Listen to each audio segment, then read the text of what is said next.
आज हम स्टार्ट कर रहे हैं इंटरप्रिटेशन ऑफ स्टैट्यूट्स।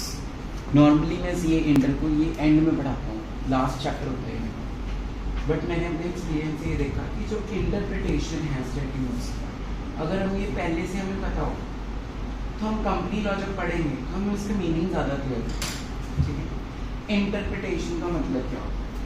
जैसे मान लो लॉ लिख दिया किसी ने, लोकसभा राज्यसभा से वो पास हो गया, पार्लियामेंट से पास होकर बाहर आ गया। अब आप उसको कैसे इंटरप्रेट करते हो, उसको कैसे एनालाइज करते हो, उसको बोलते हैं इंटरप्रिटेशन ऑफ स्टैट्यूट्स। क्या बोलते हैं? Interpretation of statutes. यहाँ पे हम सिर्फ लेजिस्लेचर की बात नहीं कर रहे, सिर्फ पार्लियामेंट के एक्ट की बात नहीं कर रहे, किसी भी लॉ की बात, चाहे वो इंडियन हो, चाहे वो फॉरेन लॉ, चाहे वो कोई भी हो। जो लॉ लिख दिया उसकी लैंग्वेज बहुत टफ होती है, उसको इजी लैंग्वेज में कन्वर्ट करने को बोलते हैं interpretation of statutes.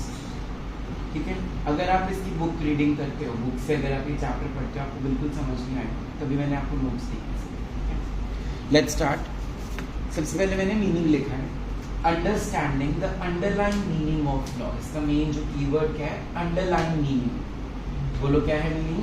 Understanding the underline meaning of law. मतलब जो लॉ ने लिखा है उसका अंडरलाइन मीनिंग निकल के क्या आ रहा है, उसको बोलते हैं इंटरप्रिटेशन। क्या बोलते हैं? इंटरप्रिटेशन। ठीक है, जब भी एक जज ने कोई भी डिसीजन सुनाना होता है, सबसे पहले वो ये चेक करता है एक्ट क्यों बना है, ये लॉ क्यों बना है। फिर वो ये चेक करता है जो लॉ में लिखा है उसका जो अंडरलाइन मीनिंग है, क्या उसके अगेंस्ट उस बंदे ने करा है कुछ नहीं। अगर उसके अगेंस्ट करा है तभी वो प्रोविजन में आ गया उसकी और उस पर सेक्शन अप्लाई हो। तो अंडरलाइन मीनिंग ही नहीं पता होगा अगर आपको, तो आप उसकी इंटरप्रिटेशन, उसके ऊपर सजा नहीं सुना पाओगे। चलिए, स्टैट्यूट।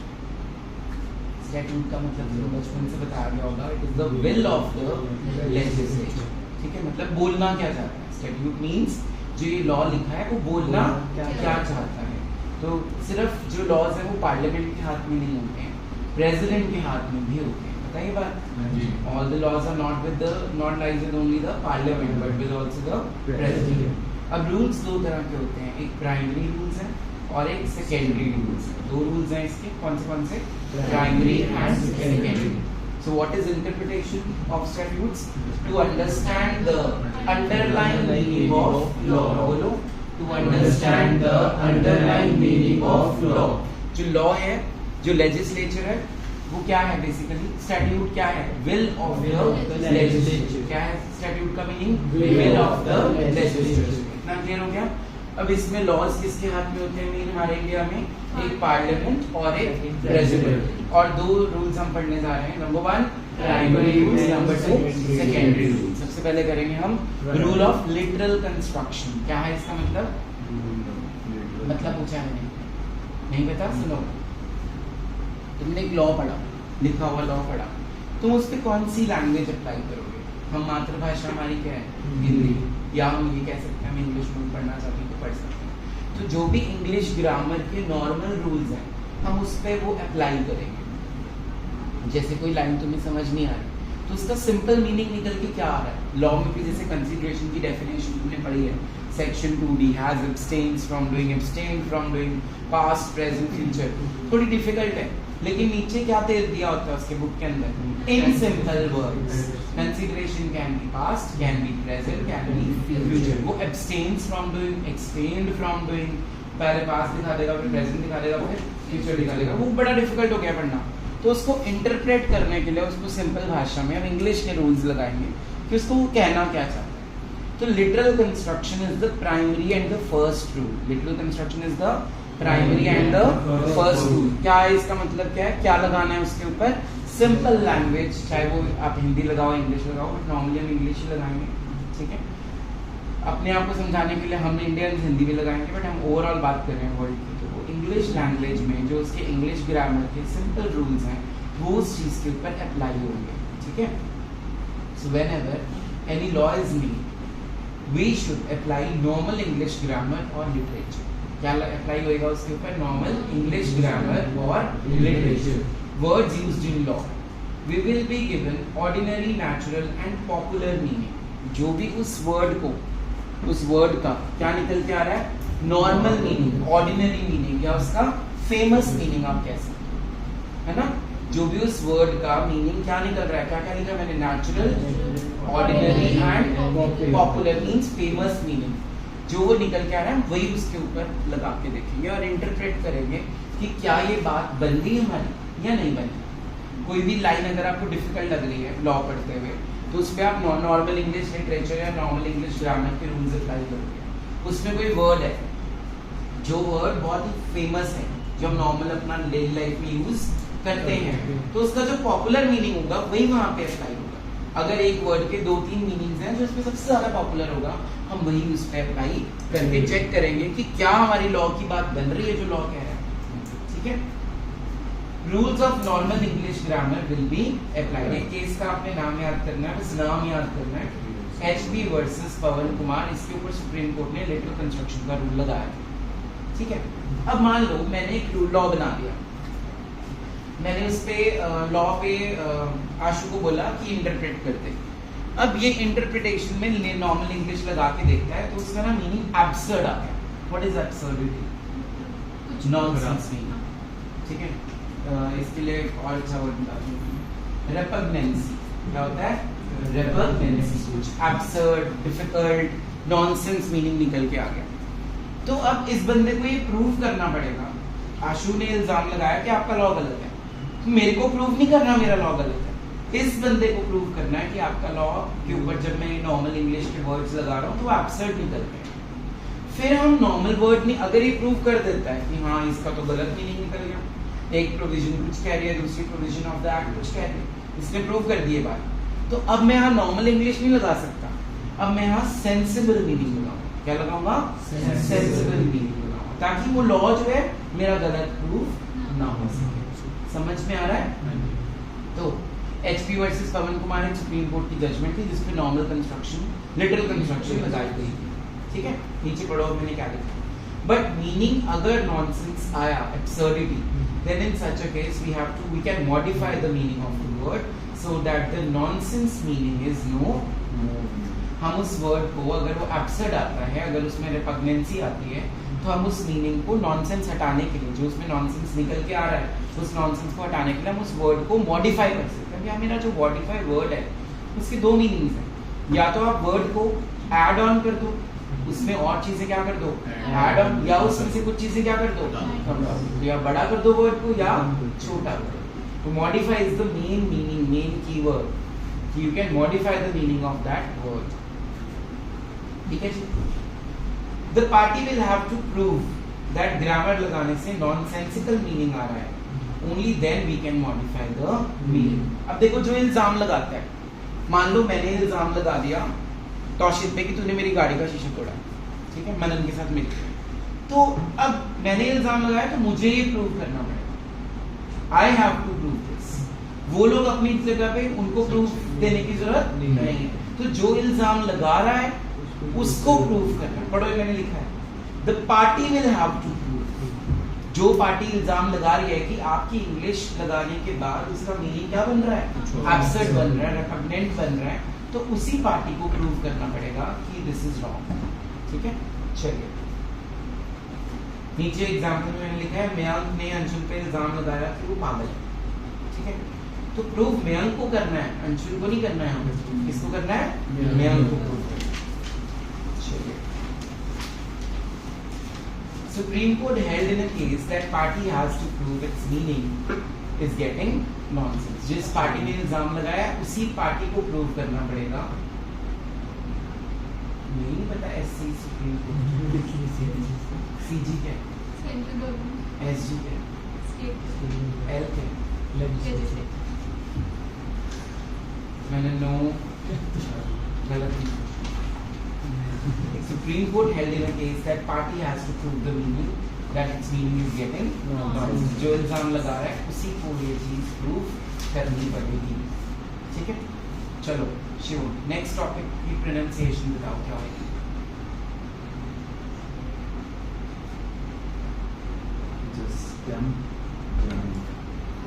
Adjustum generis, बोलो। Same kind of. Adjustum generis, 5 बार बोलेंगे। Adjustum generis. Adjustum generis. Adjustum generis. रुक जाओ तो भुवन बोल Adjustum generis.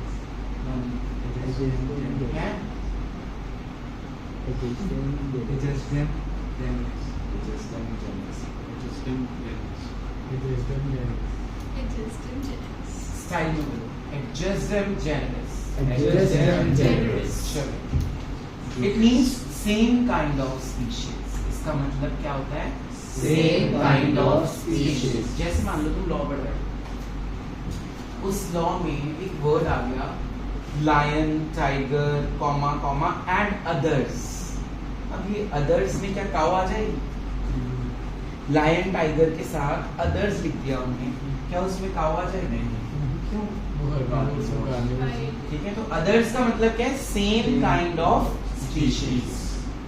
कंपनी लॉ में मैंने तुम्हें केस पढ़ाया था, उसमें एक वर्ड था अदर्स फाउंडेशन के अंदर। वो केस का नाम बताओ। किसमें एक केस पढ़ा था हमने कंपनी लॉ में। फॉर्मेशन में किस चीज के ऊपर? मैंने कंपनी लॉ के केस ही 3-4 कराए थे, तुम्हें फिर भी नहीं आते। टर्कोइन वर्सेस नहीं था, वो और ऊपर सैलमन वर्सेस नहीं। Northern railway Ashbery railway and all, उसमें एंड में एक वर्ड था अदर्स। तो उस केस का मतलब ये था कि वो ये भी कर सकता है, ये भी कर सकता है, लेकिन फाइनेंस नहीं कर सकता।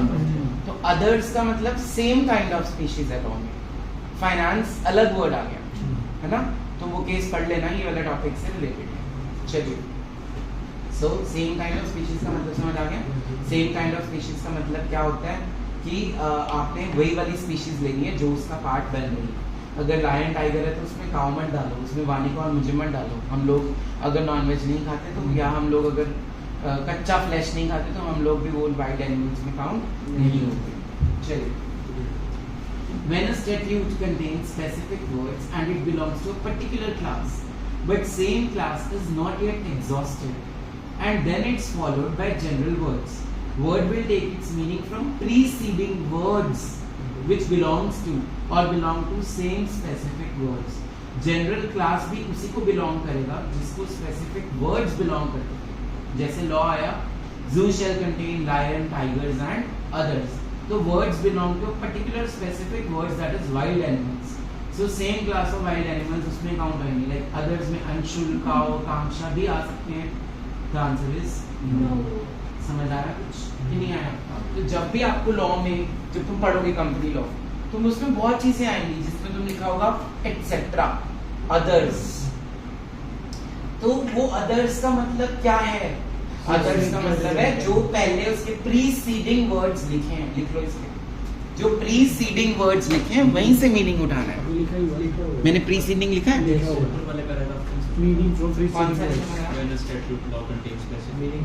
यही तो मैंने एग्जांपल दे दिया ना, specific words are lion, tigers and others. तो सेम क्लास अभी एग्जॉस्ट नहीं हुई। मान ले टाइगर्स एंडेंजर हो चुके हैं हमारी कंट्री में, हो रहे हैं ना एंडेंजर। मान ले टाइगर पूरी तरह खत्म ही हो गए, लेकिन लायंस तो नहीं खत्म हुए। तो अदर्स में सारे वाइल्ड एनिमल्स काउंट होंगे, लेकिन काऊ और कांक्षा काउंट नहीं होंगे। क्लियर हो गया सबको? ओके, मैं एक एग्जांपल देता हूँ। जैसे मान लो कंपनी लॉ में तुम पढ़ोगे एक चीज कि इस बंदे की अपॉइंटमेंट या तो सेंट्रल गवर्नमेंट करेगी या स्टेट गवर्नमेंट करेगी या एनसीएलटी करेगा। अब एनसीएलटी क्या है वो बाद में पढ़ेंगे, एक उनकी बॉडी है। तो एंड अदर्स, अब अदर्स में क्या हम शिवन को भेज सकते हैं? तो भुवन अदर्स में आता भेज सकते हैं। अदर्स मतलब उनके जैसी कोई बॉडी, ये रूल वहां पे अप्लाई होता है। समझ में आया? क्या था इसका नाम? एडजस्टम जेनरिस। बोलो, एडजस्टम जेनरिस। क्या कहता है ये? जहाँ पे सेम काइंड ऑफ स्पीशीज होंगी वहाँ पे जो प्रीसीडिंग वर्ड्स होंगे वही अदर्स में काउंट होंगे, उसके अलावा कोई भी अदर्स में काउंट नहीं होगा। नेक्स्ट, ये मैंने जो तुम्हें एग्जांपल दिया ना अपॉइंटमेंट वाला, वो सेक्शन 130 कंपनीज एक्ट में कवर होगा, reopening of books of accounts के अंदर। तो उसमें ये लिखा होगा कि इस अकाउंट्स को रीओपन कौन करवा सकता है? Central government, state government, NCLT and others. तो अदर्स में कोई भी बंदा नहीं जा सकता। अदर्स में वैसी कोई बॉडी होगी जिसके पास वो पावर होगी जो उसको रीओपन करवा सके। बाद में ये वैसे पता होना चाहिए, national company law tribunal, any other person, authority होनी चाहिए उसके पास। जो अदर में आया है उसके पास क्या होनी चाहिए? अथॉरिटी। जो कंपनी लॉ वाला मैंने अभी एग्जांपल दिया तुम्हें, reopening of books of accounts, कौन कौन कर सकता है? या सेंट्रल गवर्नमेंट या स्टेट गवर्नमेंट या एनसीएलटी। ठीक है, ये तीन बॉडीज कर सकती हैं। इनके बारे में तो लॉ ने लिख ही दिया, साथ में लॉ में क्या लिख दिया? And others. तो मनन जी पहुंच गए कि मैं तो इस कंपनी की बुक्स अकाउंट्स ओपन करवाऊंगा। भाई तुम्हारे पास वो अथॉरिटी है जो उनके पास है? नहीं, तो तुम उस अदर्स में नहीं आते हो, बैठ जाइए। समझ आ रहा है? मैंने लिख दिया नीचे ब्रैकेट में, नॉट एनी नॉर्मल पर्सन। लो जी, वो केस का नाम भी आ गया यहाँ पे, railway iron versus rich to make, hire, sale, lease and other. तो यहाँ पे अदर में उसने फाइनेंस कर सकते हैं? The answer was no. ठीक है जी, इसी के रिलेटेड सेल को ट्रांसफर लिख सकते हो, लीज को रेंट लिख सकते हो, ये कर सकते हो। जो हमने वर्ड्स प्रीसीडिंग में लिखे हैं वही को आप ट्राई बाय से नॉनिम्स यूज कर सकते हो। बट उसके अलावा अगर आप फाइनेंस वर्ड डाल दोगे तो उसका मीनिंग ही बदल गया ना लॉ में। तो लिटरल मीनिंग नहीं लाना, उसका लिटरल कंस्ट्रक्शन तो अप्लाई नहीं हो रही है। क्या नाम था इसका जो हमने पढ़ा अभी? Justin Generis। जस्टिन जेनरिस। चलिए, एक केस का नाम याद करना, ठाकुरा सिंह। आप बुक में लिखा होगा, इस केस को पढ़ने की जरूरत नहीं है, बस वहाँ पे पेपर में ना लीडिंग केस इज ठाकुरा सिंह, ये नाम याद रखो। चले आगे, चलो शिवम नेक्स्ट रूल को अनाउंस करो, क्या बोलोगे? Hidden rule. क्या है नेक्स्ट रूल हमारा? मिसचीफ रूल और हिडन रूल और बेनिफिशियल कंस्ट्रक्शन। 5 बार बोलो, मिसचीफ रूल और हिडन रूल और बेनिफिशियल कंस्ट्रक्शन। मिसचीफ रूल और हिडन रूल और बेनिफिशियल कंस्ट्रक्शन। कौन से साल में है? 1584 में। कब आया हिडन रूल? 1584 में। चलो पढ़ते हैं क्या होता है। When words used in law are ambiguous and literal construction fails, because वो लगाने से absurdity या nonsensity आ रही थी, वो लगाने से multiple interpretation आ रहा है, so we will apply this rule so that we can punish the wrongdoer. ठीक है, अब एग्जाम्पल सुनो। लॉ में लिखा है कि जिसने एक्स का मर्डर किया है उसको पनिशमेंट मिलेगी, मतलब जिसने मर्डर किया उसको पनिशमेंट मिलेगी। अब वानिका ने उसका मर्डर कर दिया तो ऑब्वियसली इसको तो पनिशमेंट मिलेगी। अब ये जाके कोर्ट में बोलती है कि आशु ने भड़काया था मुझे, इन्फ्लुएंस तो आशु ने किया था, तो आशु को छोड़ देंगे हम? नहीं छोड़ेंगे।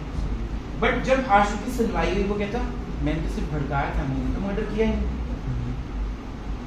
शीशा तोड़ा तौशिक ने, सपोज भड़काया सिर्फ मनन ने, तो मनन और आशु तो बच रहे हैं दोनों अपने अपने केसेस में, यस और नो? तो इस केस में कोर्ट क्या करेगा?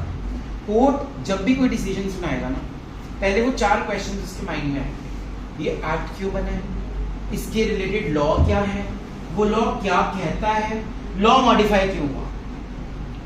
क्या क्या 4 क्वेश्चन है? ये एक्ट क्यों बना है, ये लॉ में क्या बोला गया, नया लॉ क्यों आया या फिर उसमें मॉडिफाई क्यों हुआ, और मेरे को क्या पनिशमेंट देनी चाहिए। ठीक है, 2-3 प्रोविजंस हैं। तो हम बीइंग अ जज सारी प्रोविजंस को कंबाइन करके क्रक्स निकालेंगे। बीइंग अ जज आप क्या करोगे?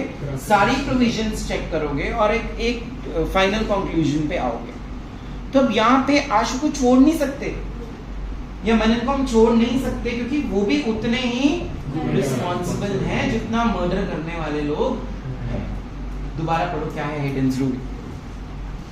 When words used in law are ambiguous and literal construction fails. Literal construction क्या थी? Normal English grammar, normal English literature लगाएंगे तो अगर कोई absurdity या nonsense meaning निकल के आता है जिससे आशु और मनन छूट जाएं और वानिका और तौशिक फंस जाएं, तो लॉ इनको माफ नहीं करेगा, क्योंकि वो चाहते हैं कि इसके पीछे वाले जो बंदे हैं जो इसके साथ रिलेटेड पर्संस हैं उनको भी इक्वल सजा होनी चाहिए। समझ में आ रहा है कि नहीं आ रहा है? तो जब भी लिटरल कंस्ट्रक्शन फेल होगी तभी हिडन रूल अप्लाई होगा। जब लिटरल कंस्ट्रक्शन का नॉनसेंस मीनिंग आएगा, अब्सर्ड मीनिंग आएगा, रिपग्नेंट मीनिंग आएगा, तभी लिटरल कंस्ट्रक्शन का रूल अप्लाई करेंगे। लिटरल कंस्ट्रक्शन फेल्स, कौन सा rule applies? Hidden rule. Hidden rule क्या कहता है? कि हम लॉ को, अगर लॉ में नहीं लिखा ना ये चीज कि आशु और मनन को भी सजा मिलनी चाहिए, तब हम अपने लॉ को मॉडिफाई करके उनको भी सजा साथ में देंगे। ये नहीं कहेंगे उनको कि तुम बच गए तो क्योंकि लॉ में नहीं लिखा। ये इस भी आप पे छूट नहीं सकते जाके, एडवोकेट इनका ये नहीं बोलेगा जाके वहां पे केस लड़ते हुए कि लॉ में तो ये चीज लिखी नहीं थी। तो जज पहले एडवोकेट का भी लाइसेंस क्या कर देगा, cancel. How dare you to say like this. समझ में आ रहा है कि नहीं आ रहा है? तो जहां पे क्रिमिनल, जहां पे क्राइम हुआ है, कोई भी क्राइम हुआ है, जो उनको इन्फ्लुएंस कर रहे हैं, जो उनमें रिलेटेड हैं, उनको भी सजा मिलेगी, ताकि हम मिसचीफ रूल, मिसचीफ का मतलब क्या है यहाँ पे? गुनहगार, हिडन, गलत करने वाले बंदे की शुरुआत करने वाले लोग, तो उनको भी इक्वल सजा लॉ देगा ही देगा। समझ में आया? सबसे पहले हमने क्या पढ़ा आज? What was the first meaning of interpretation of statute? What is the meaning? To understand the underlying. Very, very good. To understand the underlying meaning of law. Statute is the will of dash. Sit down. Next. What is normal English rules called? कि उसको जो है अगर meaning नहीं आया, Next. Literal construction. Next. When Hayden's rule will be applied? Sir जब हम literal construction literal वाला फेल हो जाएगा तभी इसको अप्लाई करें। Sit down. Next. What is adjustum generis? कि अगर अदर्स लिखा है तो जो उसके प्रीसीडिंग वाली क्लास होगी, स्पेसिफिक क्लास होगी, उसी को ब्लॉक करेंगे। बहुत Right. चलिए, अब यहाँ पे मैंने लिखा है, नीचे आपको एक एग्जाम्पल दिया है। मान लो एक रूल है, ऊपर मुँह कर लो, अभी बाद में बताता हूँ।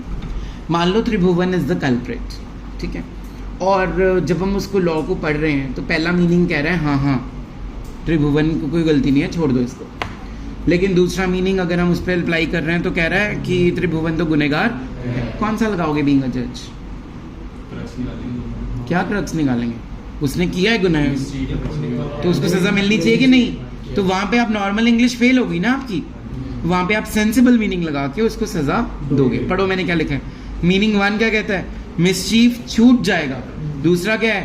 पापी को सजा मिलेगी। तो कौन सा लगाओगे? पापी को सजा मिलेगी। We will take the meaning by which we can punish the wrong done या रॉन्ग डूअर। जिसने गलत काम किया है हम उसको पनिशमेंट देंगे ही देंगे। सिट डाउन त्रिभुवन। 4 थिंग्स जो हमने ध्यान में रखनी थी, जो मैंने अभी तुमसे डिस्कस की, वो मैंने लिख दिए यहाँ पे। What was the common law prevailing? Law क्या चल रहा है? What was the mischief in the common law and what was the defect in it? देखो लॉ चेंज कब होता है? जब पुराने लॉ में कोई कंपनीज लॉ 1956 में बहुत सारे लॉज में डिफेक्ट्स थे, जिसके कारण कंपनीज जो है वो गलत कामों में चली गई। इसीलिए लॉ क्या करना पड़ा हमें? सारा अमेंड करना पड़ा। तो अमेंडमेंट क्यों आती है? जब लॉ में कोई लूप होल होता है। Okay, defect that common law provides for, मतलब क्या ध्यान में रखेगा जज? थर्ड क्वेश्चन क्या आएगा उसके माइंड में कि क्या नए लॉ ने जो डिफेक्ट्स थे पुराने लॉ में, क्या वो ठीक करे या नहीं करे? पार्लियामेंट जो नया एक्ट लाया है, जो लेके आया है, what was the true reason for that of that remedy? उस नए लॉ को लाने का ट्रू रीजन क्या होगा? ठीक है, तो जब भी लॉ में चेंजेस आते हैं, जज जब पनिशमेंट देने बैठते हैं तो उनको पुराने लॉ का भी ध्यान रखना पड़ता है और न्यू लॉ का भी ध्यान रखना पड़ता है कि वाकई में वो जो पुराने लॉ की डिफॉर्मिटीज थी, डिफेक्ट्स थे, क्या वो न्यू लॉ से हटे या नहीं हटे। इसको बोलते हैं रीजनेबल कंस्ट्रक्शन। क्या बोलते हैं? चलो मनन, अगली हेडिंग आप प्रोनाउंस करके बताओ मुझे, मैंने लिखी क्या है?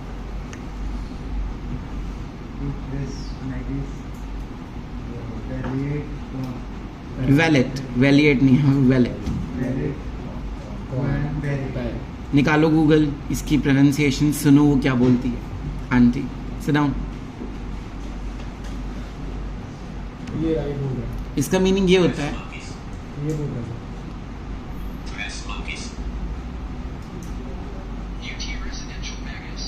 ठीक है, इसका मीनिंग ये होता है कि जहाँ पे कोई मीनिंग नहीं लग रहा, जहाँ पे आपकी लिटरल कंस्ट्रक्शन फेल हो रही है, जहाँ पे आपकी इंग्लिश ग्रामर फेल हो रही है, जहाँ पे आप हिडन रूल भी नहीं लगा पा रहे हो, कुछ नहीं लगा पा रहे हो, तो वहाँ पे अपनी कॉमन सेंस लगा दो। क्या लगा दो?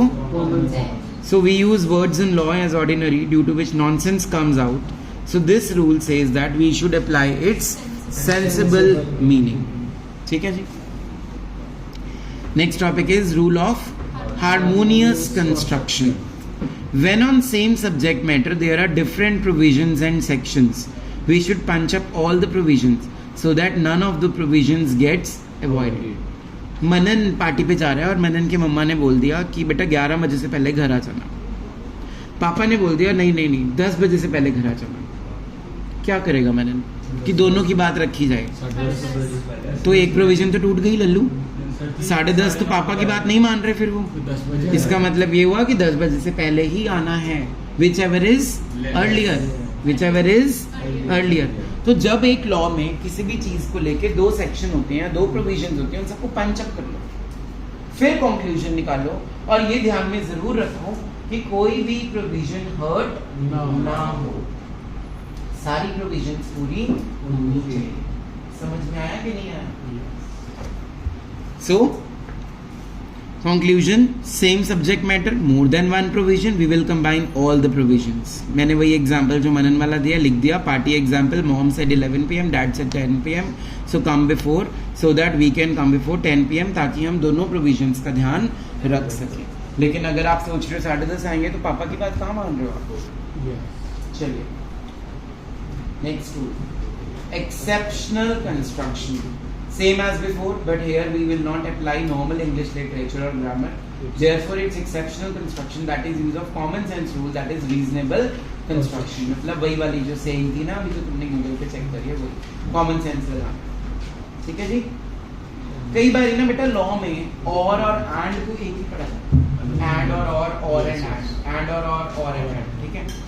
तो इसका मीनिंग यहाँ पे सेंसिबल मीनिंग निकालने के लिए हम चेक करेंगे. जैसे कि इसको बोलते क्या है? कंजंक्टिव एंड डिसजंक्टिव वर्ड और एंड. ठीक है? ये इंग्लिश की कंजंक्टिव एंड कंजंक्शंस एंड डिसजंक्शंस. ठीक है? तो और एंड ऐड है यूज करेंगे हम उसको कभी भी. एग्जांपल, ऑफिशियल सीक्रेट एक्ट में एनी पर्सन जो ऑफेंस करता है और अटेम्प्ट करता है, सॉलिसिट करता है, इनवाइट करता है, परसुएड करता है, वही वाला मेरा एग्जांपल. क्राइम वनिका ने किया, उसको इन्फ्लुएंस आशु ने किया. तो persuade another person to commit an offense or aids or help or abates, छुपा रहा है कोई बात, and does any act. अब वहाँ पे and word लिख दिया. तो preparing an act for offense, ultimately वो offense को तैयार तो करवा रहा है ना, वहाँ पे and word लिख दिया. ये नहीं किया तो आप बचोगे नहीं. Here and will be read as or. तुम ये नहीं बोल सकते and आ गया थी वर्ड मुझे छोड़ दो. तुम लॉ को ये नहीं बोल सकते, तुम यू कैन चैलेंज इट. तो वहां पे जो जज बैठा होगा वो एंड को क्या मान लेगा? और को क्या मान सकता है? एंड. समझ गए? हमेशा मिसचीफ को फंसाना ही फंसाना. मे और शैल ऊपर मुंह कर लो. हम मे को भी शैल भी पढ़ सकते हैं और शैल को मे भी पढ़ सकते हैं. लेकिन त्रिभुवन बताएगा, इसने इंग्लिश की ट्यूशन रखी थी, मे जो वर्ड है वो कहाँ यूज करते हैं. खड़े हो जाओ. परमिशन लेनी बस ये बता दे कंपल्सरी है में यूज, कंपल्सरी सिचुएशन में में यूज करते हैं, optional situations compulsory. May I go to drink water, teacher no कर दी तो तेरी कंपल्शन कहाँ गई? क्या?